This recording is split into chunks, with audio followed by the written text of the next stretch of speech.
25 김서연의 삶은 모서리가 닳고 닳아 더 이상 깎여나갈 곳조차 없는 조약돌과 같았다. 도시의 소음과 인간관계의 위선, 그리고 무엇보다 그녀의 영혼을 좀먹던 지독한 허무는 더 이상 견딜 수 없는 임계점에 다다랐다. 그녀가 마지막으로 기댈 곳은 속세의 모든 인연과 욕망을 끊어내는 것, 그리하여 완전한 무의 상태로 돌아가는 것뿐이었다. 그 길의 끝에 청하산 깊은 골짜기에 자리한 백년암이 있었다. 속세의 인간들에게는 그 존재조차 희미한 오직 구도의 길을 걷는 비구니들만이 허락된 성역. 서연에게 백년암은 마지막 남은 구원이자 더럽혀진 영혼을 씻어낼 유일한 성수였다. 그녀의 지난 삶은 상처의 연속이었다. 아버지는 사업 실패의 그림자를 이기지 못하고 스스로 등을 돌렸고 어머니는 그 충격으로 세상을 떠났다. 세상에 홀로 내던져진 서연은 꾸준히를 마다하지 않으며 닥치는 대로 살았다. 하지만 그녀가 발버둥 칠수록 세상은 더 깊은 수렁으로 그녀를 밀어넣었다. 믿었던 친구는 전 재산을 들고 사라졌고 잠시 마음을 기댔던 남자는 그녀의 몸과 마음을 장난감처럼 취급하다 가차없이 버렸다. 인간에 대한 환멸, 세상에 대한 증오, 그리고 자기 자신에 대한 혐오가 뒤엉켜 그녀의 내면은 이미 폐허가 된 지 오래였다. 텔레비전 다큐멘터리에서 우연히 본 백년암의 풍경은 그런 그녀의 마음에 던져진 작은 돌멩이였다. 수백 년 된 전나무 숲이 사찰을 감싸고 풍경 소리는 바람에 섞여 속세의 번뇌를 씻어내는 듯했다. 그곳의 비구니들은 가난했지만 평온했고 세상과 단절되었지만 충만해 보였다. 서연은 결심했다. 이 지긋지긋한 인연의 사슬을 끊고 저 고요 속으로 걸어 들어가리라. 그녀는 가진 것을 모두 정리했다. 낡은 옷가지 몇 벌과 책 몇 권, 그리고 부모님의 사진이 전부였다. 그것들을 작은 배낭에 쑤셔 넣고 다시는 돌아보지 않을 도시를 향해 마지막 인사를 건넸다. 백년암으로 향하는 길은 멀고 험했다. 버스는 구불구불한 산길을 아슬아슬하게 올랐고 종점에서 내린 뒤에도 한나절은 좋게 걸어야 했다. 그러나 서연의 발걸음은 이상하리만치 가벼웠다. 한 걸음 한 걸음 내디딜 때마다 도시의 먼지가 씻겨나가고 탁한 숨결이 맑은 공기로 정화되는 것 같았다. 마침내 저 멀리 기와 지붕의 단아한 곡선이 소나무 숲 사이로 모습을 드러냈을 때 서연은 저도 모르게 걸음을 멈추고 눈물을 흘렸다. 드디어 도착했다. 나의 마지막 안식처. 나의 새로운 시작. 주지 스님인 묘법 스님은 주름진 얼굴 가득 인자한 미소를 머금고 그녀를 맞았다. 속세의 인연이 참으로 고달팠구나. 여기까지 오느라 고생 많았다. 그 한마디에 서연은 와르르 무너져 내렸다. 처음으로 아무런 대가 없이 온전히 자신을 받아들여주는 존재 앞에서 그녀는 어린아이처럼 엉엉 울었다. 묘법 스님은 그저 말없이 그녀의 등을 토닥여줄 뿐이었다. 그날부터 서연의 새로운 삶이 시작되었다. 행자로서 그녀의 하루는 새벽 예불로 시작해 해가 질 때까지 쉴 틈 없이 이어졌다. 법당을 쓸고 공양간에서 밥을 짓고 텃밭을 메고 낡은 경전을 보수하는 일은 고되었지만 마음만은 날아갈 듯 평온했다. 규칙적인 생활과 소박한 식사, 그리고 무엇보다 자신을 판단하거나 이용하려 들지 않는 사람들 속에서 서연의 상처는 조금씩 아물어갔다. 밤이 되면 그녀는 배정받은 작은 방에 누워 창밖으로 쏟아지는 별들을 보았다. 도시에서는 결코 볼 수 없었던 손에 잡힐 듯 선명한 별들이었다. 저 별들처럼 나도 이제 맑고 빛나는 존재가 될 수 있을까? 그녀는 처음으로 희망이라는 것을 품었다. 백년암에 온 지 꼭 한 달이 되던 날 밤이었다. 그날은 유난히 달이 밝았다. 서연은 저녁 공양을 마친 뒤에도 잠들지 못하고 툇마루에 앉아 달을 보고 있었다. 이제 곧 삭발을 하고 정식으로 비구니가 될 터였다.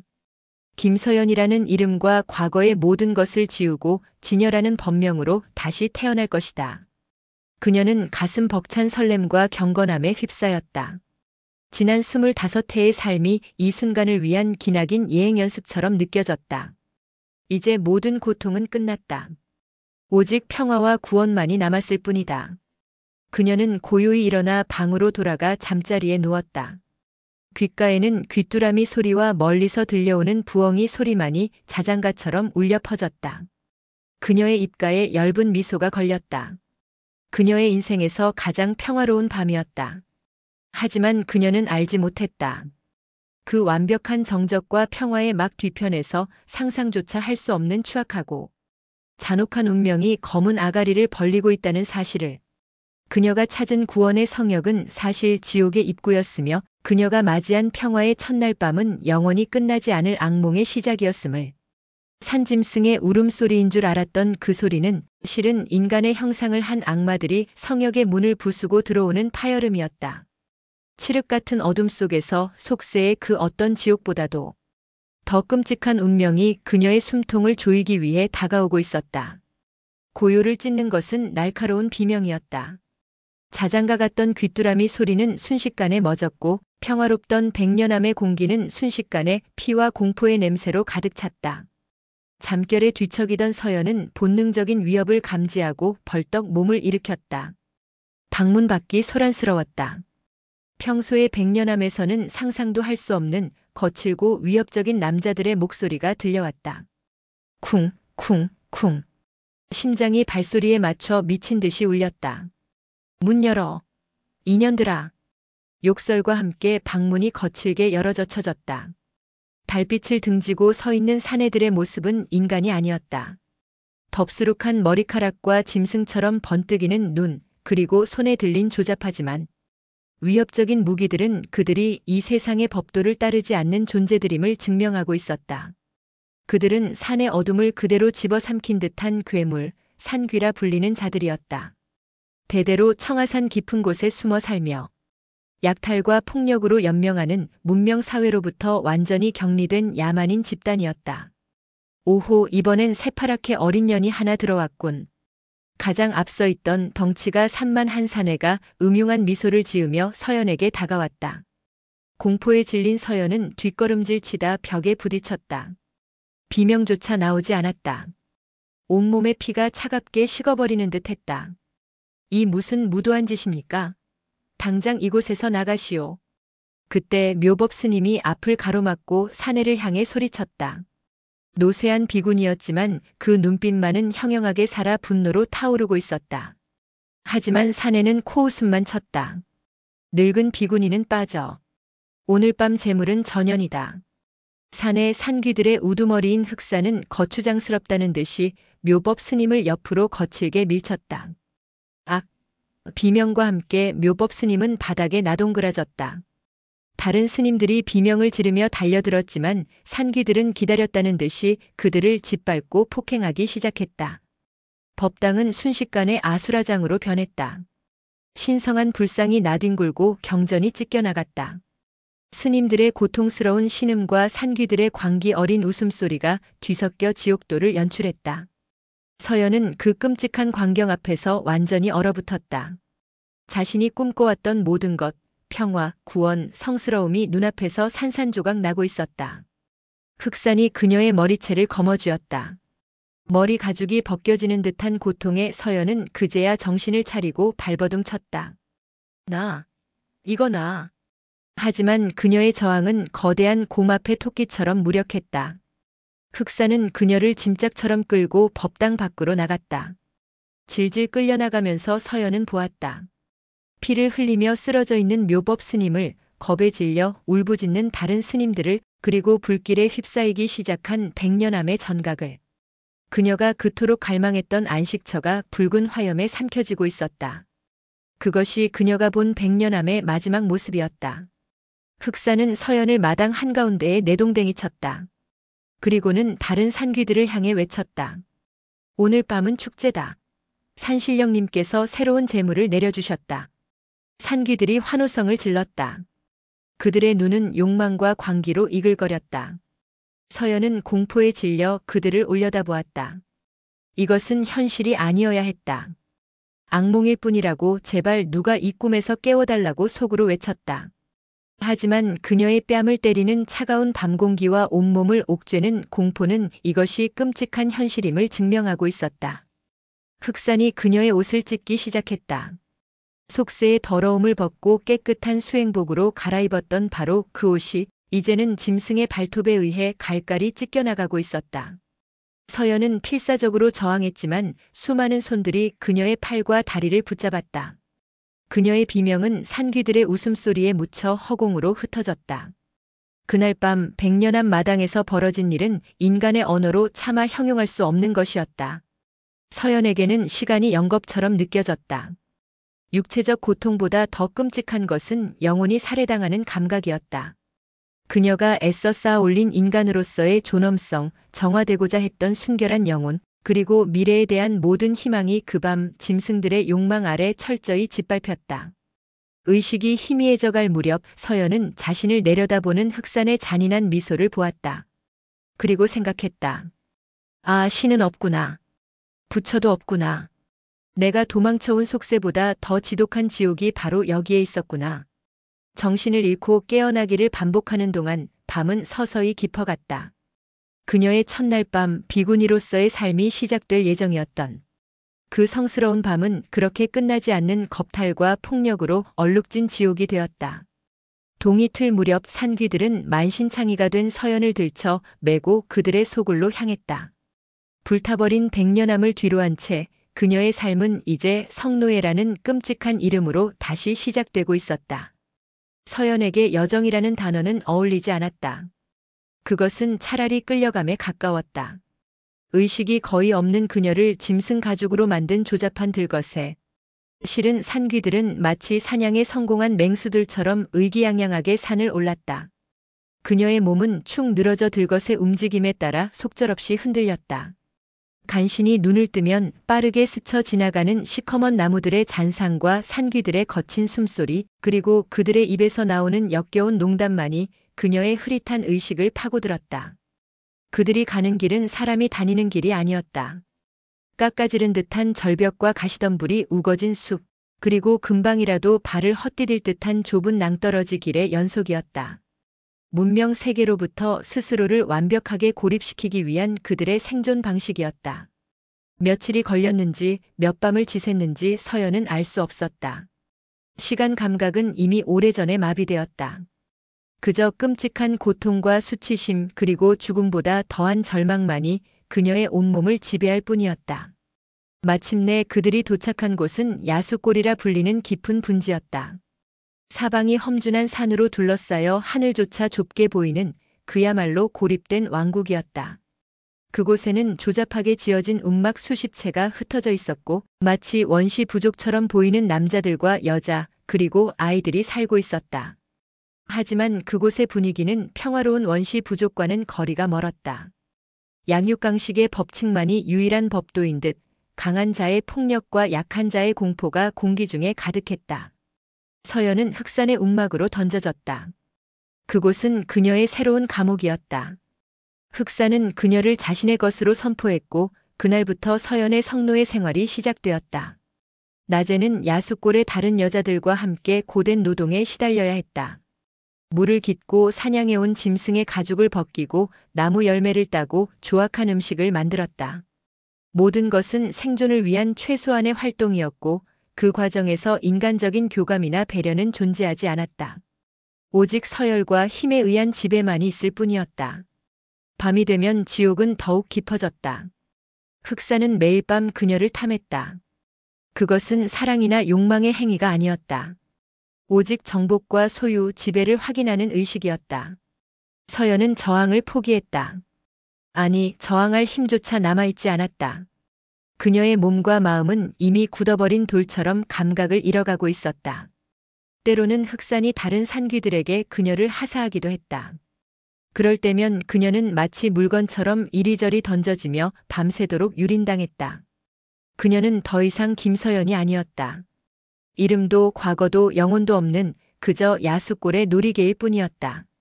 처음 몇 달간 서연은 매일 죽음을 생각했다. 이 끔찍한 삶을 끝낼 수만 있다면 어떤 방법이든 상관없다고 여겼다. 하지만 야수골에서 죽음은 사치였다. 그녀가 자해를 시도하자 흑산은 그녀를 더욱 잔인하게 폭행하며 말했다. 내년의 목숨은 내 것이다. 내가 죽이기 전까지는 죽을 수도 없어. 그 순간 서연은 깨달았다.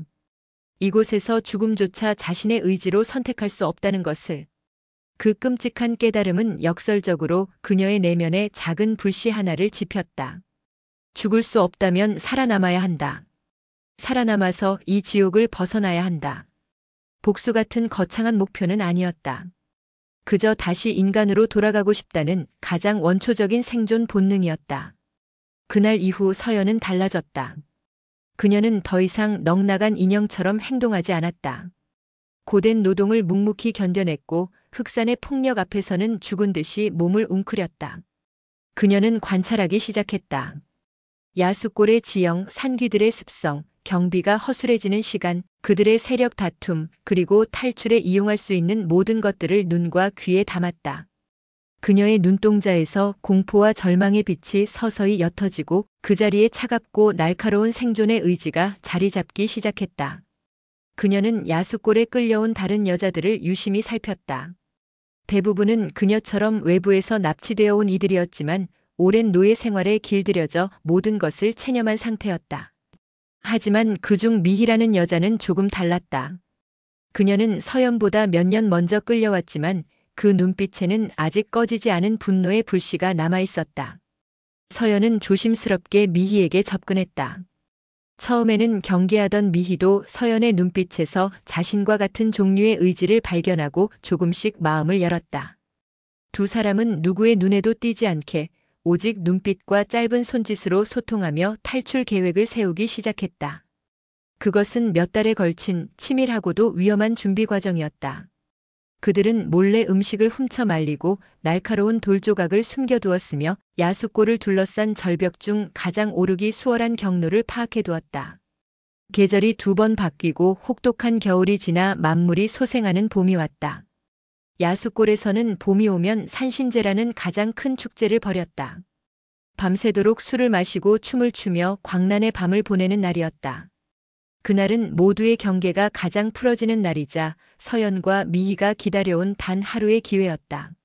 산신제 날 밤 야수골은 거대한 모닥불과 함께 광기에 휩싸였다.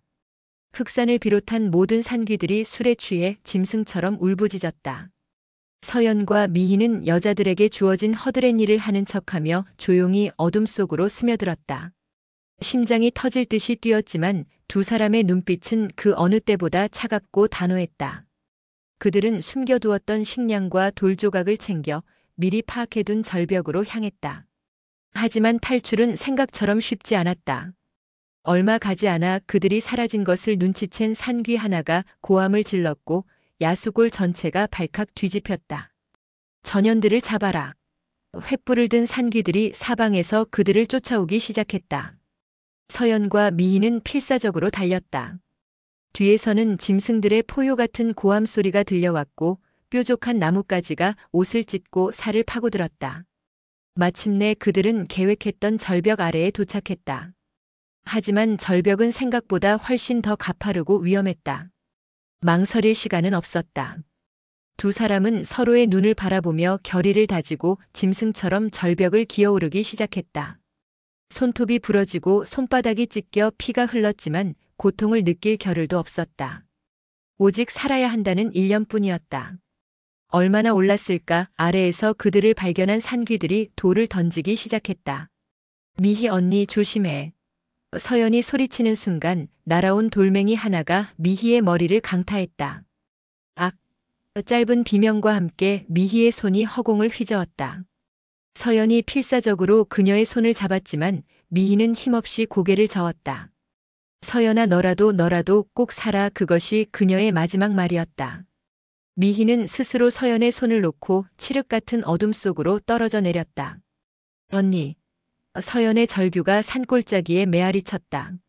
하지만 슬퍼할 시간조차 없었다. 미희의 희생을 헛되이 할 수는 없었다.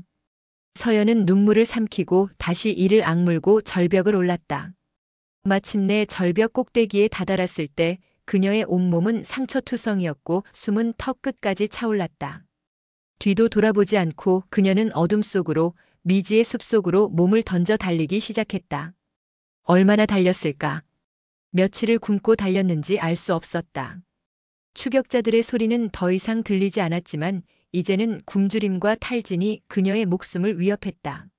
눈앞이 흐릿해지고 다리의 감각이 사라졌다. 마침내 그녀는 거대한 나무 아래에 쓰러져 의식을 잃고 말았다. 조난. 지옥에서 탈출했지만 그녀는 또 다른 형태의 죽음의 문턱에 서 있었다. 서연의 의식은 희미한 빛과 함께 돌아왔다. 온몸을 짓누르던 지독한 고통 대신 이상하리만치 부드럽고 따뜻한 감촉이 느껴졌다. 눈을 뜨자 보인 것은 낯선 나무 천장이었다. 정갈하게 다듬어진 석가래와 은은한 약초 향기. 그녀는 자신이 깨끗하고 푹신한 이부자리에 누워있다는 것을 깨달았다. 지난 1년여의 시간 동안 겪었던 야수골의 더럽고 차가운 흙바닥과는 하늘과 땅 차이였다. 정신이 드는가? 나지막하고 온화한 목소리에 고개를 돌리자 백발이 성성한 노파가 인자한 미소로 그녀를 내려다보고 있었다. 그 모습이 마치 돌아가신 할머니처럼 느껴져 서연은 저도 모르게 눈물을 흘렸다. 노파는 아무것도 묻지 않고 젖은 수건으로 그녀의 얼굴을 닦아주며 말했다. 많이 놀랐을 게야. 일단은 아무 생각 말고 푹 쉬도록 하게. 여긴 안전한 곳이니. 서연은 그곳에서 며칠을 더 알아누웠다. 그녀가 깨어있는 시간보다 잠들어 있는 시간이 더 길었다. 잠이 들면 어김없이 야수골의 악몽이 그녀를 찾아왔지만 깨어났을 때 자신을 돌보는 낯선 여인들의 따뜻한 손길과 정갈한 음식이 그 악몽을 조금씩 밀어내 주었다. 그녀의 몸에 난 수많은 상처들은 정성껏 치료되었고 찢기고 더러워진 누더기 옷은 깨끗한 삼배옷으로 바뀌어 있었다. 몸을 어느 정도 추스르고 방 밖으로 나섰을 때 서연은 자신이 믿을 수 없는 풍경 속에 들어와 있음을 깨달았다. 그곳은 사방이 병풍처럼 높은 산으로 둘러싸인 거대한 분지였다. 하지만 야수골의 음습하고 폭력적인 분위기와는 정반대로 이곳은 마치 신선들이 사는 별천지처럼 평화롭고 아름다웠다. 잘 가꿔진 밭에는 온갖 곡식과 채소가 풍성하게 자라고 있었고 맑은 시냇물이 마을을 가로질러 흘렀다. 단정하게 지어진 흙집들은 사이좋게 어깨를 맞대고 있었고 마을 곳곳에서는 여인들이 삼삼오오 모여 배를 짜거나 밭을 매는 모습이 보였다. 그런데 이상한 점이 있었다. 마을 어디를 둘러보아도 남자의 모습은 보이지 않았다. 오직 여자들과 아이들 뿐이었다. 이곳은 은월곡, 말 그대로 숨겨진 달의 계곡이라 불리는 여인들의 마을이었다. 서연을 구해준 노파는 마을의 촌장인 자운이었다. 자운은 서연에게 마을의 역사를 간략하게 설명해 주었다. 은월곡은 오래전부터 세상의 폭력과 억압을 피해 도망쳐온 여인들이 모여 만든 공동체였다.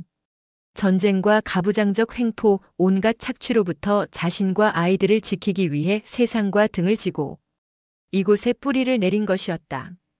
그들은 자급자족하며 그들만의 법도와 질서 속에서 평화롭게 살아가고 있었다. 마을 사람들은 처음에는 서연을 경계하는 듯 했지만 그녀가 야수골에서 탈출해 왔다는 사실을 알게 되자 깊은 연민과 동정심을 보였다. 특히 서연의 몸에 남은 끔찍한 상처들은 그들에게 과거 자신들이 겪었던 고통을 상기시키는 듯 했다. 그들은 서연을 따뜻하게 품어주었다. 맛있는 음식을 가져다 주고 밤에는 그녀가 악몽을 꿀까봐 곁을 지켜주었다. 서연은 점차 은월곡의 삶에 융화되기 시작했다. 그녀는 더 이상 누군가의 노예가 아니었다. 마을의 일원으로서 그녀는 다른 여인들과 함께 밭을 갈고 옷을 짓고 아이들을 돌보았다. 노동은 고되었지만 그 속에는 착취가 아닌 상생과 협동이 있었다. 함께 땀 흘리고 함께 수확의 기쁨을 나누고 함께 노래하는 살. 서연은 잊고 있었던, 아니 한 번도 겪어보지 못했던 공동체의 따뜻함을 느끼며 조금씩 마음의 문을 열었다. 백년함에서 꿈꾸었던 평화와는 다른 종류의 평화였다. 완전한 무의 상태가 아닌 함께 살아가는 관계 속에서 피어나는 따뜻한 평온이었다. 그녀의 웃음이 조금씩 늘어갔고 밤마다 찾아오던 악몽의 횟수도 줄어들었다. 미희의 죽음은 여전히 가슴 아픈 상처로 남아있었지만 그녀의 희생 덕분에 자신이 이곳에 올 수 있었다는 생각에 서연은 더욱더 열심히 살아야겠다고 다짐했다. 은월곡은 마치 유토피아처럼 보였다. 폭력도 억압도 착취도 없는 여인들의 낙원. 서연은 이곳에서라면 자신의 모든 상처를 치유하고 새로운 삶을 시작할 수 있을 것이라 믿었다. 하지만 평화로운 일상 속에서도 그녀는 문득문득 마을 전체를 감싸고 있는 기묘한 불안감과 슬픔의 그림자를 느끼곤 했다. 여인들의 미소 뒤에는 어딘지 모를 깊은 근심이 서려 있었고 촌장 자오는 종종 먼 산을 바라보며 깊은 한숨을 내쉬었다. 그 평화로운 낙원은 겉보기와는 달리 무언가 근원적인 문제를 안고 위태롭게 흔들리고 있었다. 서연은 아직 알지 못했다. 자신이 도망쳐온 지옥, 야수골의 그림자가 이 낙원까지 길게 드리워져 있다는 사실을, 그리고 이 유토피아를 지키기 위해 자신이 상상조차 할 수 없는 역할을 맡게 될 운명이라는 것을 말이다.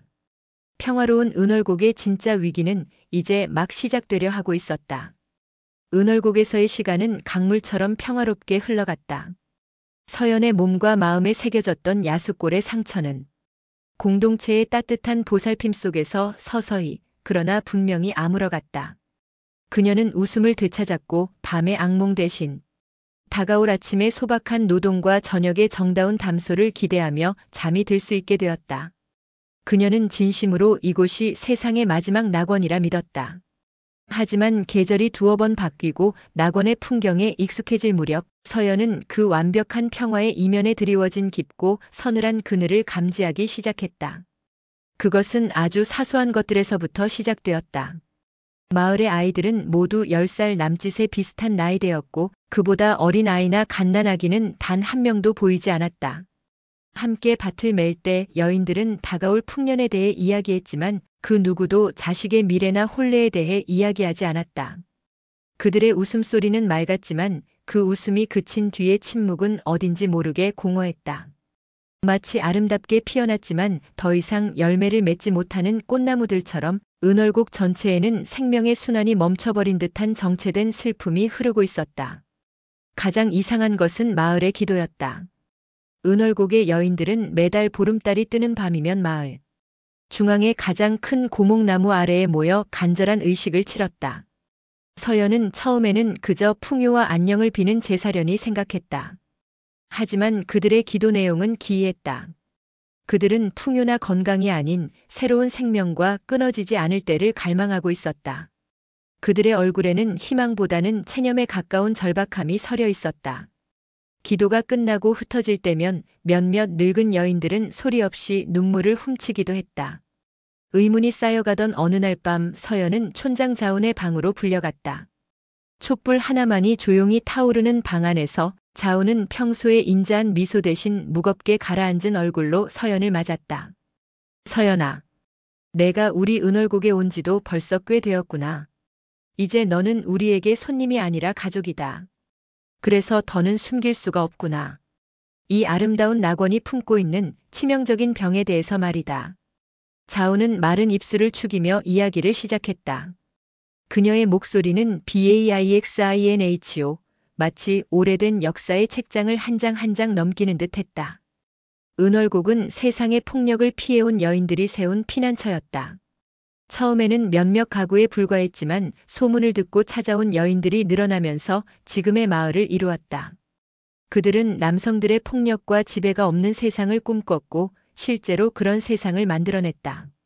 하지만 그들은 가장 근원적인 생명의 법칙을 간과했다.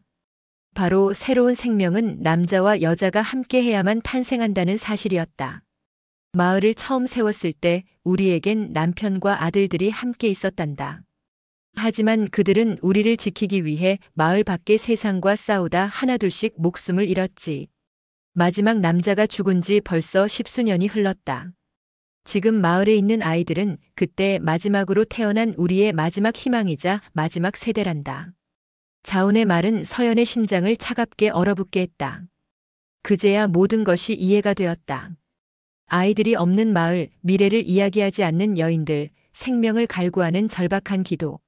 이 평화로운 낙원은 서서히 그리고 확실하게 죽어가고 있었던 것이다. 이대로 시간이 흐르면 지금의 여인들이 늙어 죽고 마지막 세대인 아이들마저 늙어버리면 은월곡이라는 이름은 역사 속으로 영원히 사라지게 될 터였다. 그들이 필사적으로 지켜온 유토피아는 결국 때가 끊겨 소멸할 운명에 처해 있었다. 어떻게든 방법을 찾아야만 했습니다. 하지만 어떻게? 마을 밖으로 나가 남자를 구해온다는 것은 우리 스스로가 은월곡의 순수성을 파괴하는 일이자 과거 우리가 도망쳐왔던 그 폭력의 씨앗을 다시 들여오는 것과 같았지. 우리는 수십 년간 이 딜레마 속에서 고통받아왔다. 기도하고 또 기도하는 것 외에는 아무것도 할 수 없었어. 자운의 눈에서 마침내 눈물 한 방울이 흘러내렸다. 그것은 한 개인의 슬픔이 아니라 한 공동체의 존속을 걱정하는 지도자의 무거운 눈물이었다. 그런데 내가 나타난 거야. 서연아. 자운은 떨리는 손으로 서연의 손을 잡았다. 그녀의 눈빛이 절박하게 빛나고 있었다. 너는 그 짐승들이 사는 곳, 야수골에서 살아 돌아왔다. 그것은 끔찍한 비극이지만 동시에 우리에게는 단 한 번도 없었던 기회이기도 해. 너는 그들을 안다. 그들의 습성과 언어, 그리고 그들이 사는 곳을 아는 유일한 사람이야. 너는 어둠 속에서 길을 찾아온 우리 은월곡의 유일한 빛일지도 모른다. 서연은 숨을 쉴 수 없었다. 자운이 하려는 말이 무엇인지 어렴풋이 짐작이 갔기 때문이었다. 그녀를 지옥으로 밀어넣었던 그 존재들. 그녀의 영혼을 갈갈이 찢어놓았던 그 악마들. 이제 와서 그들이 이 낙원의 유일한 희망이 될 수도 있다는 말인가? 서연은 온몸을 부들부들 떨었다. 끔찍한 기억이 파도처럼 밀려와 그녀의 목을 졸랐다. 흑산의 잔인한 미소, 미희의 마지막 절규, 불타던 백년암의 풍경이 눈앞에서 되살아났다. 아닙니다. 그건 안 돼요. 그들은 인간이 아니에요. 짐승입니다. 차라리 모두 함께 조용히 죽는 게 낫지 그들을 이곳에 들릴 수는 없어요. 서연은 절규하듯 소리쳤다. 하지만 자운은 그녀의 손을 더욱 꽉 잡으며 고개를 저었다. 나도 안다. 그들이 어떤 자들인지, 내가 어떤 고통을 겪었는지. 하지만 서연아, 이대로 소멸하는 것만이 유일한 길일까?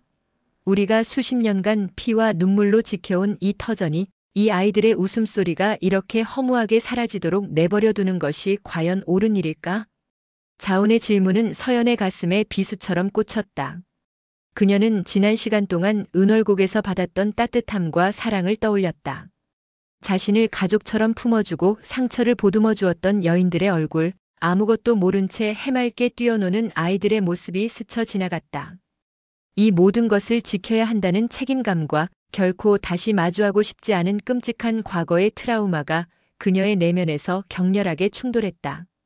은월곡은 겉보기와는 다른 시한부 낙원이었다. 그리고 그 시한폭탄의 유일한 해체 열쇠는 아이러니하게도 그녀가 도망쳐온 지옥, 야수골에 있었다. 서연은 깨달았다.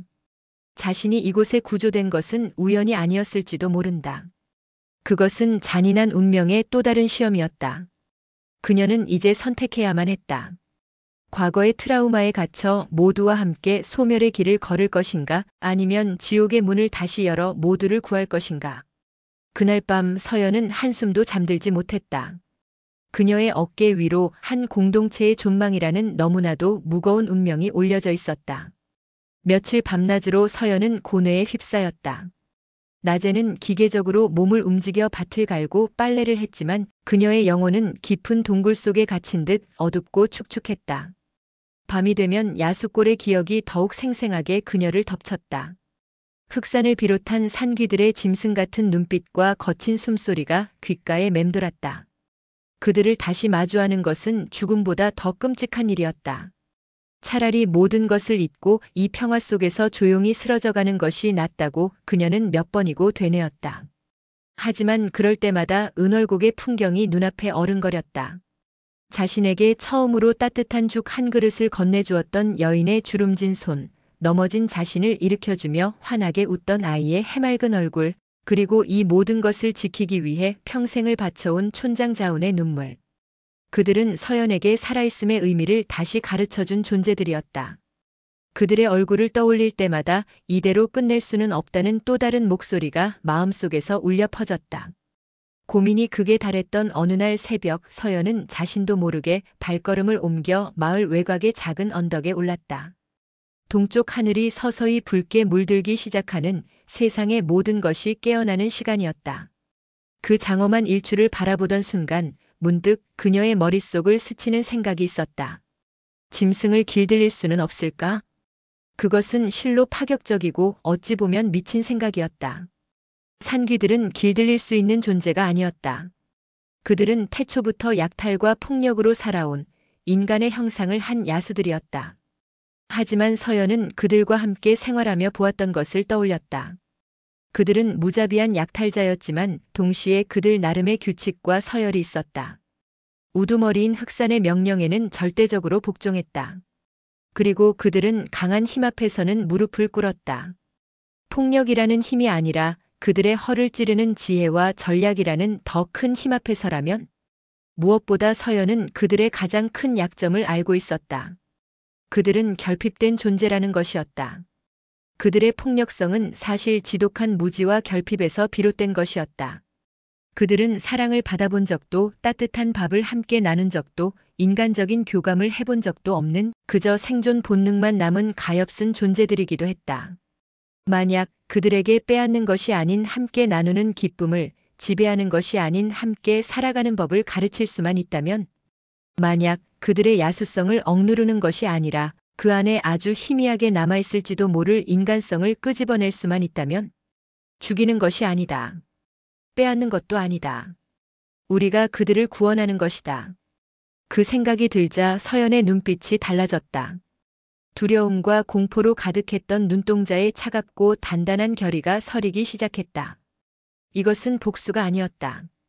이것은 생존을 위한 싸움이자 한 공동체를 넘어 또 다른 공동체까지 구원하려는 거대하고 성스러운 과업이었다. 그날 아침 서연은 마을의 모든 여인을 고목나무 아래로 소집했다. 그리고 그녀는 자신의 계획을, 그 파격적이고 대담한 해결책을 털어놓았다. 우리는 야수골을 칩니다. 하지만 그들을 죽이기 위해서가 아닙니다. 그들을 사로잡기 위해서입니다. 서연의 말에 광장은 찬물을 끼얹은 듯 조용해졌다. 이내 여기저기서 믿을 수 없다는 술렁거림이 터져나왔다. 미쳤어. 그 짐승들을 우리 마을로 데려오자고. 그들이 우리에게 무슨 짓을 했는데. 내 남편을 죽이고 내 딸을 짓밟은 놈들이야.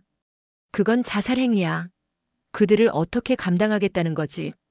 여인들의 분노와 공포가 서연을 향해 빗발치듯 쏟아졌다. 많은 여인들이 야수골 산귀들에게 씻을 수 없는 상처를 입은 피해자들이었다. 그들에게 산귀들을 데려오자는 말은 악마를 안방에 끌어들이자는 말과 같았다. 서연은 그 모든 비난을 묵묵히 받아내며 기다렸다. 광장이 어느 정도 진정되자 그녀는 다시 입을 열었다. 그녀의 목소리는 떨리지 않았다. 오히려 그 어느 때보다 단단하고 힘이 있었다. 저 역시 그들의 피해자입니다. 제 영혼에 새겨진 상처는 평생 지워지지 않을 겁니다. 제가 누구보다 그들을 증오하고 두려워합니다. 하지만 여러분, 증오와 두려움만으로는 아무것도 지킬 수 없습니다. 이대로 앉아서 우리의 아이들이 마지막 세대가 되는 것을, 이 은얼곡이 사라지는 것을 지켜만 보시겠습니까? 서연은 숨을 한번 고르고 말을 이었다. 그들은 힘에 복종합니다. 하지만 그들이 아는 힘은 오직 폭력뿐입니다. 우리는 그들에게 다른 종류의 힘을 보여줘야 합니다. 바로 지혜와 단결의 힘입니다. 우리는 그들의 습성을 역이용하여 그들을 사로잡을 것입니다. 거대한 함정을 파고 그물과 덫을 놓을 겁니다. 그들은 사냥꾼이지만 한 번도 사냥당해 본 적은 없습니다. 우리는 그들을 사냥할 것입니다. 사로잡은 다음에는 그들을 가둬놓고 굶겨 죽이기라도 할 셈인가? 한 여인이 냉소적으로 물었다. 아닙니다. 서연은 단호하게 대답했다. 우리는 그들을 가르칠 것입니다. 짐승에게 먹이를 주고 길들이듯 그들에게 따뜻한 음식과 잠자리를 줄 것입니다. 그리고 인간답게 사는 법을, 빼앗는 것이 아니라 함께 일구는 법을, 폭력이 아니라 대화로 문제를 해결하는 법을 가르칠 것입니다. 우리는 그들의 몸을 구속하는 것이 아니라 그들의 야수성을 길들이고 인간성을 깨우는 겁니다. 이것이 우리의 유일한 생존 방법이자 어쩌면 그들까지 구원할 수 있는 유일한 길입니다. 서연의 연설은 너무나도 이상적이고 허무맹랑하게 들렸다. 하지만 그녀의 눈빛에는 그 모든 것을 가능하게 할 것 같은 강력한 확신과 의지가 담겨 있었다. 여인들은 혼란에 빠졌다. 끔찍한 트라우마와 공동체의 미래 사이에서 갈등했다. 그때 침묵을 지키고 있던 촌장 자운이 앞으로 나섰다. 그녀는 광장을 둘러보며 말했다. 나는 평생을 이 은월곡을 지키기 위해 살아왔다. 우리는 늘 도망치고 숨는 것만을 생각해왔지. 하지만 도망치는 것만으로는 아무것도 지킬 수 없다는 것을 이제야 깨닫는구나. 서연이의 말은 위험하고 두려운 것이 사실이다. 하지만 동시에 수십 년간 굳게 닫혀있던 우리의 운명에 처음으로 나타난 문이기도 하다. 저 아이는 지옥의 가장 깊은 곳에서 살아 돌아와 우리에게 지옥을 이기는 법을 말하고 있다. 자우는 서연의 어깨에 손을 얹었다. 나는 이 아이를 믿겠다. 이 아이의 용기에 우리의 미래를 걸어보겠다. 반대하는 사람이 있더라도 어쩔 수 없다. 하지만 이대로 주저앉아 죽음을 기다리는 것보다는 희망의 모든 것을 걸고 싸우다 죽는 길을 택하겠다. 나를 따를 사람은 서연이의 곁에 서라. 자운의 선언이 끝나자 광장에는 무거운 침묵이 흘렀다. 잠시 후 한두 명씩 여인들이 자리에서 일어나 서연과 자운의 곁으로 걸어오기 시작했다. 그들의 얼굴에는 여전히 두려움이 남아 있었지만 그보다 더 큰 결의가 빛나고 있었다. 그들은 더 이상 운명에 순응하는 피해자가 아니었다. 자신들의 미래를 스스로 개척하려는 전사들이었다. 마침내 은월곡의 모든 여인이 서연의 뒤에 섰다. 그것은 실로 장엄한 광경이었다. 한때 세상의 폭력에 쫓겨 숨어들었던 연약한 여인들이 이제는 자신들을 파괴했던 그 폭력의 근원을 향해 맞서 싸우기로 결심한 것이었다. 그날부터 은월곡은 거대한 전쟁 준비에 들어갔다. 하지만 그들의 손에 들린 것은 칼이나 창이 아니었다. 거대한 그물을 짜기 위한 칡넝쿨과 깊은 함정을 파기 위한 단단한 나무 삽, 그리고 야수골의 지형을 분석하기 위한 숯과 종이었다. 파격적인 해결책은 마침내 공동체의 수용을 얻었고 이제 그들은 자신들의 운명을 건 거대한 사냥을 시작하려 하고 있었다. 서연은 그 모든 준비 과정을 지휘하며 자신의 상처가 더 이상 약점이 아니라 모두를 구원할 가장 강력한 무기가 되었음을 깨달았다. 작전명 여명의 사냥은 달이 완전히 자취를 감춘 금음날 밤에 시작되었다. 은월곡의 모든 여인이 검은 옷으로 몸을 감싸고 얼굴에는 결의에 찬 표정으로 위장치를 했다. 그들의 눈빛에서는 더 이상 두려움을 찾아볼 수 없었다.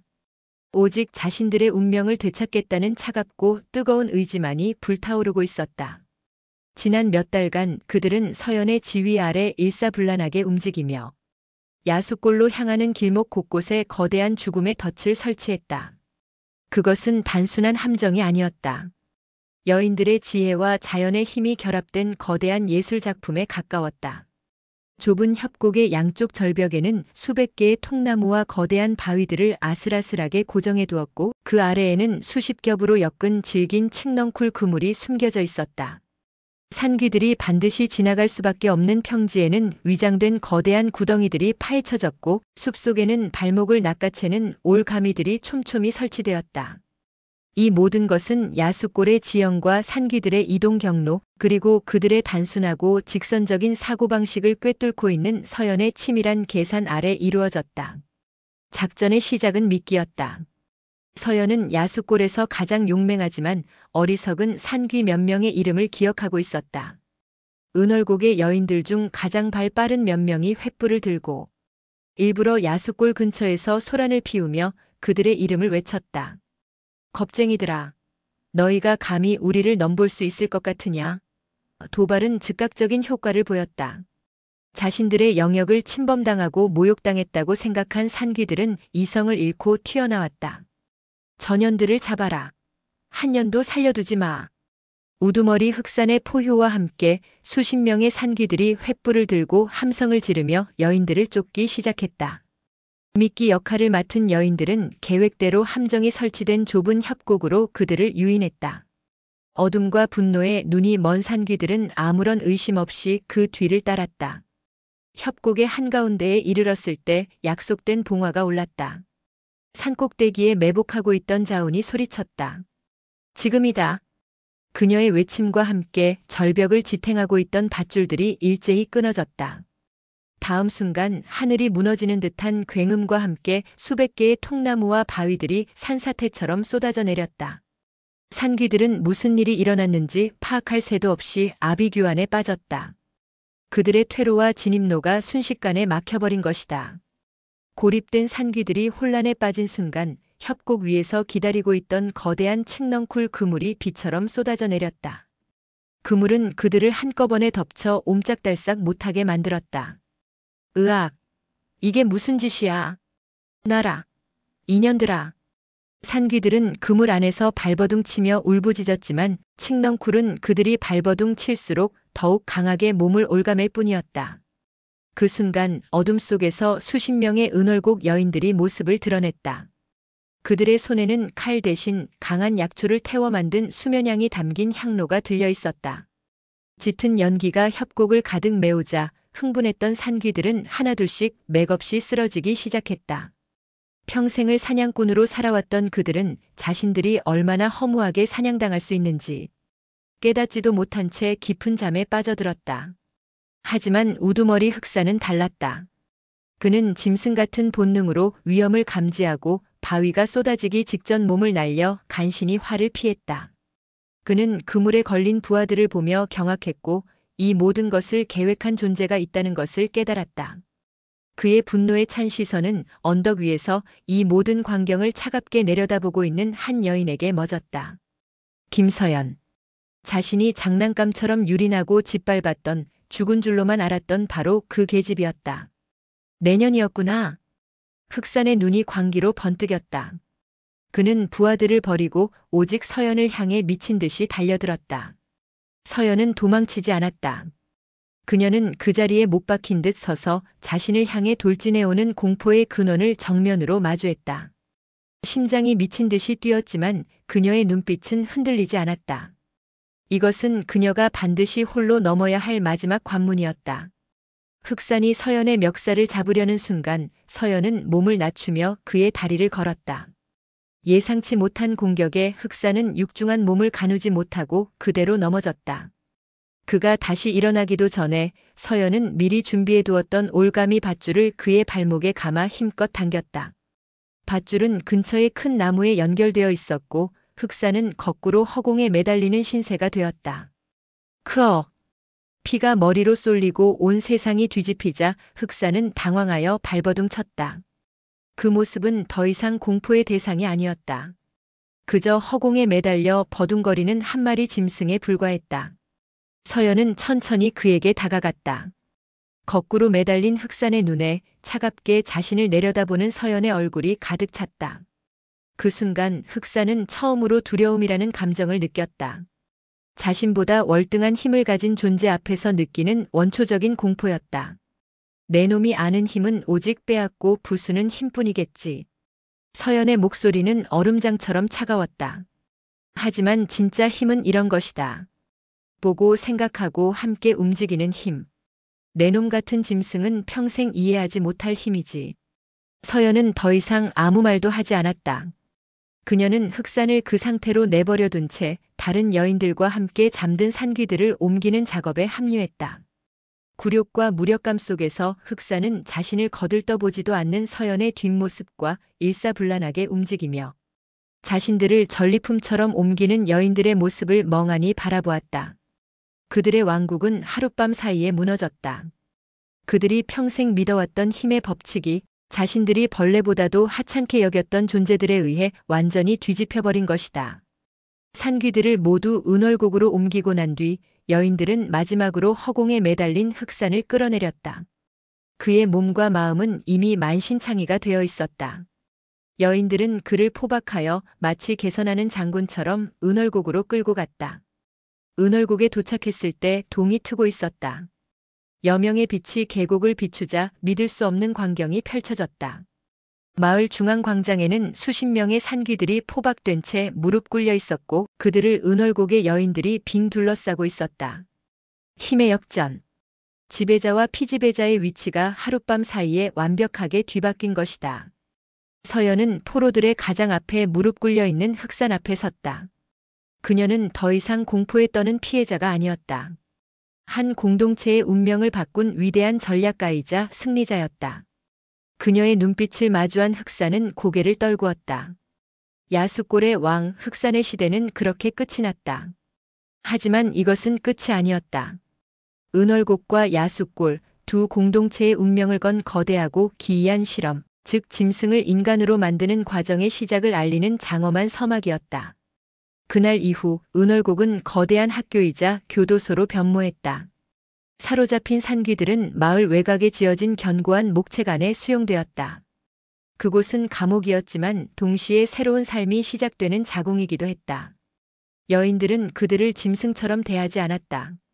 하루 3번 따뜻하고 정성껏 만든 음식이 제공되었고 상처 입은 자들은 치료를 받았다.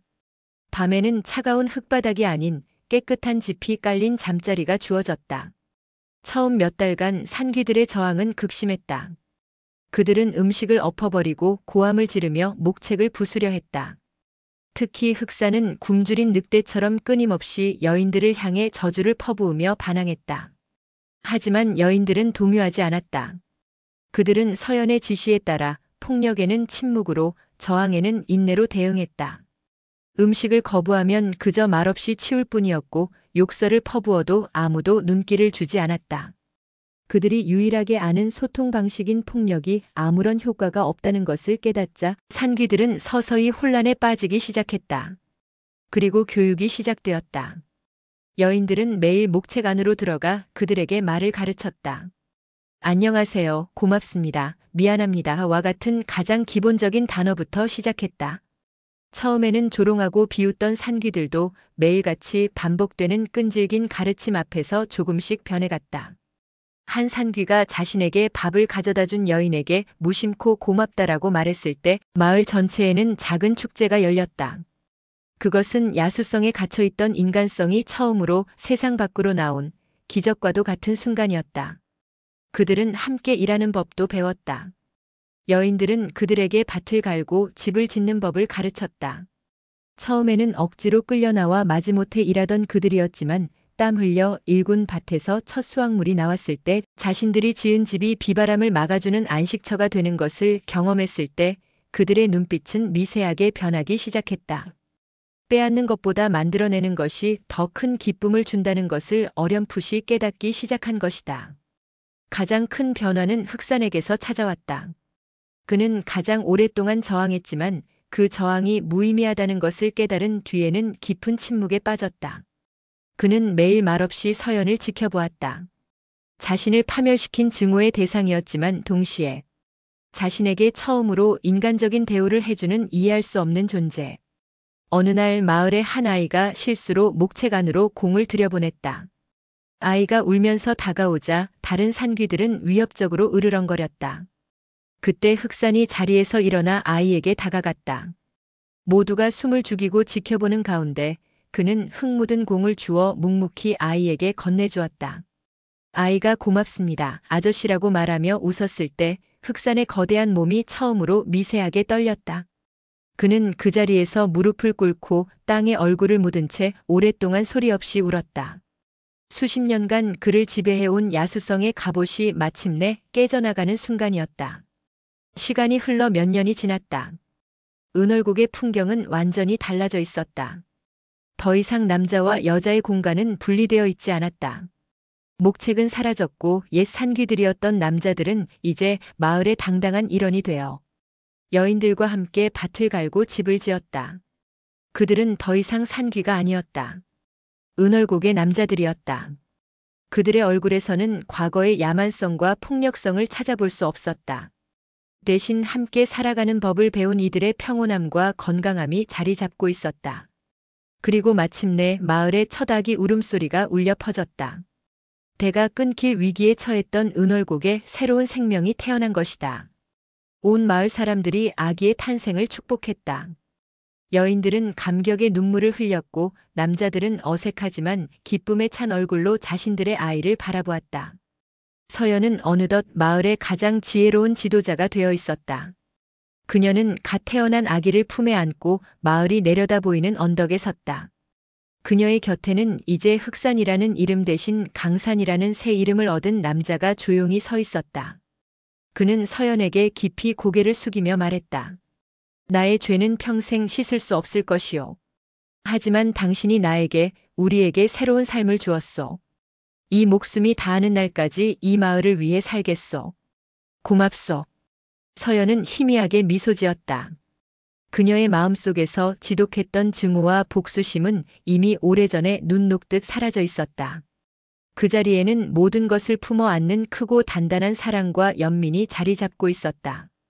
그녀는 용서한 것이 아니었다. 그 모든 것을 뛰어넘어 더 큰 것을 이룩한 것이었다. 이 아이의 이름은 희망이라고 짓겠어요. 서연이 말했다. 그녀의 시선은 저 멀리 한때 백년암이 있었던 청하산의 봉우리를 향했다. 비구니가 되어 속세의 모든 고통을 끊어내고 완전한 평화를 얻으려 했던 25의 어린 자신을 떠올렸다. 그녀는 결국 비구니가 되지 못했다. 그녀의 첫날 밤은 지옥이 되었고 끔찍한 성노예 생활을 겪어야만 했다. 하지만 그녀는 그 지옥의 가장 깊은 곳에서 가장 역설적인 방법으로 진정한 구원을 이뤄냈다. 그것은 모든 것을 끊어내는 무의 평화가 아니라 모든 것을 껴안고 함께 살아가는 상생의 평화였다. 저녁 노을이 은얼곡을 황금빛으로 물들이고 있었다. 남자와 여자 그리고 아이들의 웃음소리가 계곡 가득히 울려 퍼졌다. 한때 소멸을 기다리던 시한부 낙원은 이제는 사랑과 희망으로 가득 찬 영원한 유토피아로 다시 태어나 있었다. 서연은 품에 안긴 희망을 바라보며 조용히 속삭였다. 이것이 내가 찾던 진짜 극락세계로구나. 지옥의 가장 밑바닥에서 나는 마침내 천국을 피워냈다. 오늘도 시청해주셔서 감사합니다. 영상이 즐거우셨다면 구독과 좋아요 부탁드리겠습니다.